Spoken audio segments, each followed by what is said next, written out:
The left made a big deal out of this trial about these guys and the alleged kidnapping of Governor Whitmer and how they'd worked together. And this was a symptom of what's wrong with the country under President Donald Trump, who's radicalized people and so on and so forth. We finally got our verdict. And by the way, the feds never lose. They never lose. If they've charged you, you're pretty much screwed. Because unlike local DAs, they just have the goods. They don't go to trial if they don't have the goods. But we had questions. We had questions in this case. Yeah. God bless Julie Kelly. Have to give her the tip of the hat. Amen. Right? Because she's been all over this, same way she's been all over the January 6th defendants. And, of course, she was written off as some loon. She was right. These guys, they didn't have anything against them. They didn't say nice things. They weren't fans of the governor.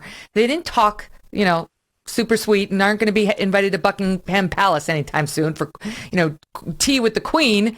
But the only two men were found not guilty, and the other two mistrial. The jury couldn't agree on the charges. So you tell me, as a former CIA officer, what this tells us about our deep state, our security state, not security. What does it tell us?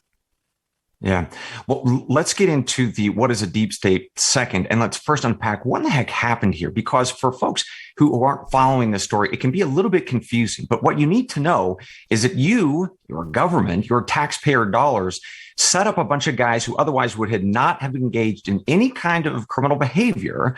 And the only reason they were able to be charged is because the government gave them the platform to commit terror. Right. So, all right. The background of this, a bunch of guys who spent most of their time, I think, talking politics, libertarian ideas, huge fans of guns. And from what I understand, massive amounts of alcohol, crazy amounts of weed. They were high as kites, sitting around talking about whatever it is that came to their mind. Right. So a part of that, to your point, is they just didn't like the government. A lot of them libertarian. And the crazy part of the story is, as they started thinking about the ways that they could strike back in their drunken stupor, one of the guys decided to go to the FBI and say, yeah, we have a problem. I think these guys are bad. 2 months later, he says to the FBI, you know what, actually, I don't think so. That's when the FBI actually sets up this operation to take this group of terrorists down.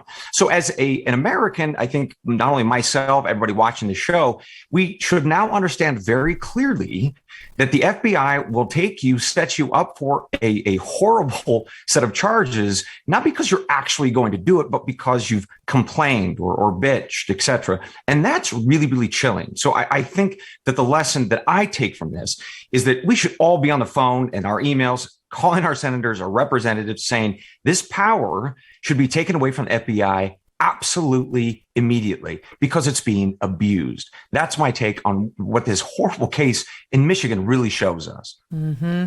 But to me, it seems tied into the distrust that we have with, in particular, the FBI, but also the CIA. It's just, we don't trust this group of people to work for us as opposed to against us anymore. You were so absolutely right. Back in 2017, we all learned why this group of people doesn't deserve our trust. You see, that's when James Comey acknowledged that he took classified information and gave it to the New York Times, not because of any grand reason of corruption, but rather he wanted a special prosecutor, Bob Mueller, to be appointed to investigate these collusion allegations. Now, look, Comey could have taken that information, those allegations, his concerns, to Capitol Hill, to the oversight committees, who could have in turn done the investigation. But he didn't. Comey leaked it because he wanted that special prosecutor. His own personal biases, his own personal politics led him to take matters into his own hands. And that's really the definition of the deep state. Let me take you back in time. 1990s, a guy named Aldrich Ames, he was spying for the Soviets. He was a CIA officer. When the Bureau interviewed him and asked him, why did you do it? Why did you commit treason against your country and speak to the Soviets, become their spy? He said, I know what's best for the nation's security, and I'm going to act on it. Right? That's the definition of the deep state. It's someone who doesn't give a damn about laws and rules. They care about their own personal politics and their own beliefs, and they are the ones who should lead the nation. Not to run for office, but instead stay wherever they're at in the FBI or the CIA, the NSA, etc.